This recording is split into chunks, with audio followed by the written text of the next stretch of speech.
Hi.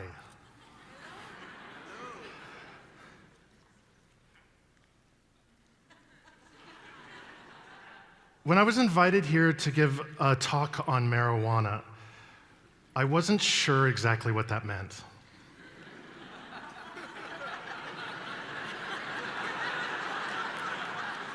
On the subject of, or just on?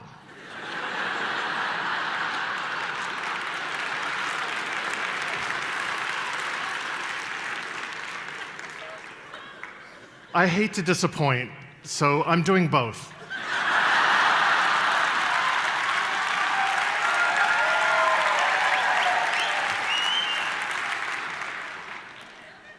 My pleasure.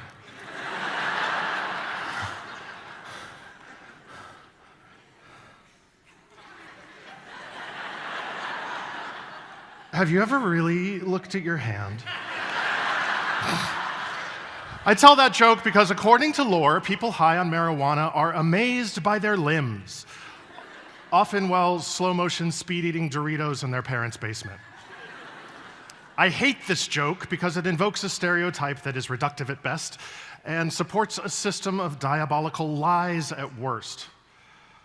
But I'm getting ahead of myself. My name is David Schmader, and I am a pothead. By this, I mean that when it comes time to enjoy an adult intoxicant, I will forego beer, wine, and spirits in favor of marijuana, which for me offers a world of nuanced delight and inspiration beyond the more crude effects of booze. But I am not here to proselytize, and for a long time, I kept quiet about my own enjoyment of weed. It was illegal for most of the time I was enjoying it, and why make myself vulnerable as an out and proud lawbreaker if I didn't have to? I also dreaded being saddled with the stoner stereotype of having my every move interpreted through the lens of pothead, a label that calls up images of Mr. Magoo levels of forgetfulness and passivity bordering on the comatose. So what if I used weed not to escape, but to engage with art and ideas and food and dogs and hilariously terrible movies? I was but one man, and I couldn't reconfigure society's image of the pothead all by myself. I stayed in the closet. And I'm familiar with the closet. I grew up gay in the pre-Ellen bad old days, when the only out gays were those who couldn't or didn't want to hide it. Drag queens and butch lesbians and gay bar raid victims whose faces wound up in newspapers.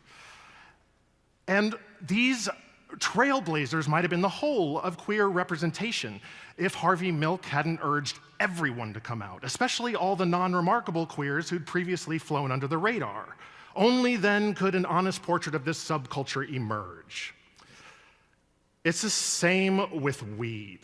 Only instead of drag queens and butches, weed's visibility parade is led by Cheech and Chong and Snoop Dogg and unlucky subjects of weed busts. And I love drag queens and Snoop Dogg. But leaving such exceptional outliers to do the heavy lifting of representation not only skews perception, it allows damaging lies to flourish.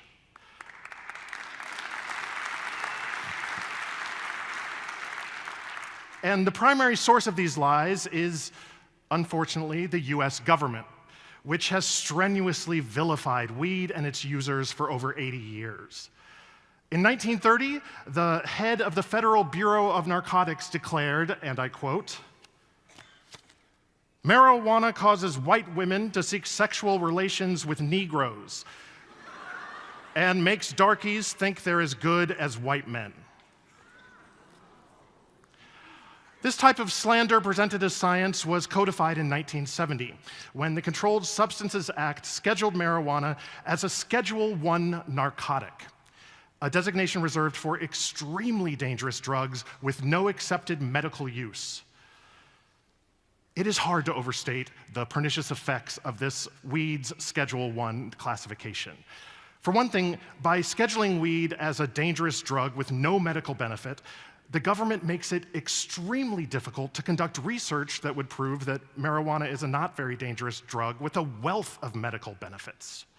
For example, to study allegedly less dangerous Schedule II drugs, scientists the Schedule II drugs like cocaine or crystal meth, allegedly less dangerous, Schedule II, to study these drugs, scientists just whip up some crystal meth and study it. But to study Schedule I marijuana, researchers must be pre-approved by the FDA, apply for government-grown marijuana from the National Institute of Drug Abuse, and be temporarily deputized by the DEA, as only federal agents are allowed to handle Schedule I narcotics.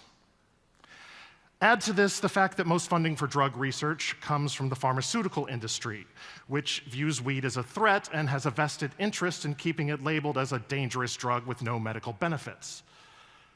But as patients in 24 medical marijuana states can tell you, weed has a ton of medical benefits, from quashing nausea to minimizing arthritis pain to controlling seizure disorders. And in the face of all this cognitive dissonance, with the government's lies chafing against the actual experience of humans, speaking honestly about my own weed use seemed like the least I could do. So I started doing it. I'm a writer who often writes about myself, and being honest about weed was a lot like being honest about gayness. Both called for greater specificity. Instead of saying I was on a date, say I was out with a guy. When writing about celebrating with friends, mention the bong. When I started this coming out stoner campaign, weed was still illegal where I lived. But I worked in an alternative news weekly that encouraged radical honesty and where I'd gotten high with the editor and publisher. Still, affixing myself with the stoner label was itchy, and I offset dread of stereotyping by stepping up my professional courtesy game. I was aggressively punctual, ostentatiously well-organized, and as reasonably well-motivated as every other person on Earth. And the world turned. Now it's 2015, and within a 5-mile radius of where you sit here in Seattle, there are a half dozen stores where anyone over 21 can purchase marijuana for recreational use. There are also a couple dozen dispensaries where authorized patients can buy marijuana for medicinal use. Meanwhile, 300 miles east, selling the small amount of marijuana for any reason can earn the seller a life sentence. An insane state of affairs summed up well by CNN's Mike Riggs. It should be cruel and unusual to mete out life without parole sentences for a drug so mainstream that Colorado is using state-collected pot taxes to build new schools.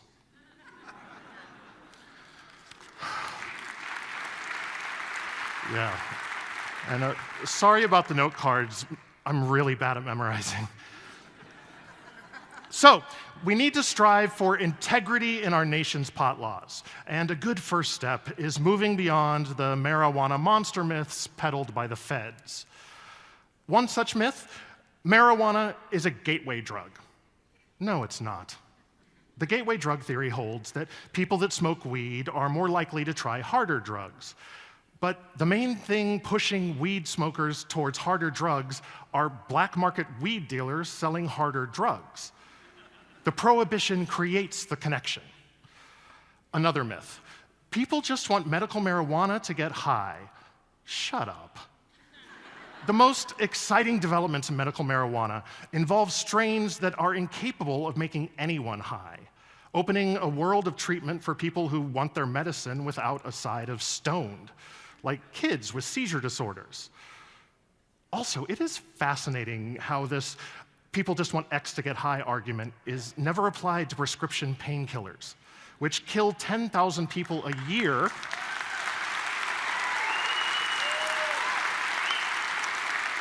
Prescription painkillers kill 10,000 people a year while no one in the history of the world has ever died from marijuana.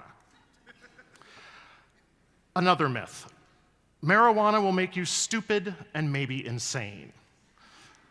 This one's harder to dismiss. And Not because it is true, but because it can be true for weed's most vulnerable potential users, which are kids. For those whose brains and bodies are still developing, marijuana can create a lifetime of problems, from diminished learning capacities to an enhanced chance of mental illness. And humans under 21 should not smoke or otherwise ingest marijuana. And actually, maybe even 21 is too young. If I were in charge, people wouldn't be able to start smoking weed until halfway through grad school. Speaking of white privilege, earlier I mentioned Seattle's many weed stores, all of them raking in huge legal profits on the same streets where earlier weed entrepreneurs earned prison sentences. And if recreational marijuana is ever to be a truly guilt-free pleasure, we need to rectify our nation's pot laws and do right by those whose lives were ruined by draconian war on drugs sentencing.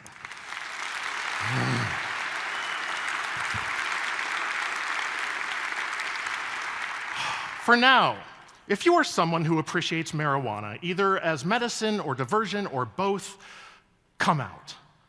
You don't need to cast yourself as a marijuana spokesmodel, but stop treating your weed-based pleasures as a source of shame to be kept secret. And the rest of you, stop lazily accepting the old stoner lore. I understand that we live in an age of fewer and fewer acceptable stereotypes, and we want to cherish those few we have left. But the stupid stoner one is just boring. Seriously, if I could get every weed-smoking surgeon and lawyer and New York Times best-selling author I know here with me on stage, and if we had spent the past couple weeks rehearsing the Thriller dance, we could blow your faces off. Thank you.